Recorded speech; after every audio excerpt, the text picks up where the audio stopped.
Hey, so the beginning of a new year is when many of us do our planning and scheming for the year ahead. I tried that and it didn't work very well this year, and I'd like to share with you why. First, doing work around racism is, what can I say? A few people have called it a bull market. I'm not particularly fond of the stock market analogy, although I do see a silver lining, if you can call it that, to the stepped up racism, xenophobia, and violence being inflicted on just about anyone who's not white, straight, and male. I see more white people feeling the need to take a stand, step up and do something to counter all the hatred that's become harder for us to ignore. And still, the hate and violence are frightening. In my better moments, I think of it as the last gasp of the white man, as they see themselves becoming a minority. In my more realistic moments, I'm clear that becoming a minority does not mean losing power. Demographic change does not automatically lead to turning over the keys. What does this shift out there mean for my work? It means I have to push back when white people call me and ask to lead a 2-hour workshop to move their organization into becoming anti-racist. Nah.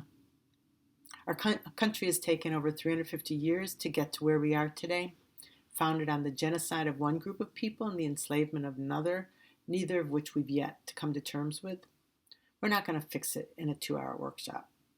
I need to know you're serious, or at least open to understanding the depth of change we're talking about here.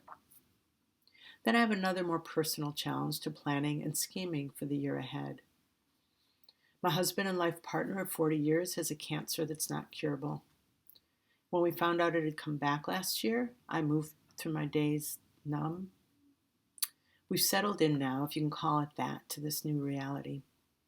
I'm mostly past waiting, and we're both committed to living each day, week, and month as fully as possible.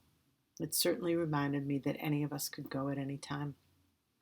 For me, this means continuing to do what I can to contribute to racial justice, particularly to support white people, to hold up the mirror, understand our place in the racialized scheme of things, and step up and do something to create a more inclusive, caring, and peaceful world. This is for us as much as it's for anybody else. It also means making the time for the other things I love. I may disappear for a day or a week or two more frequently to walk the beach, meditate, travel, run marathons. I'm trying to follow the wise words of civil rights activist Howard Thurman.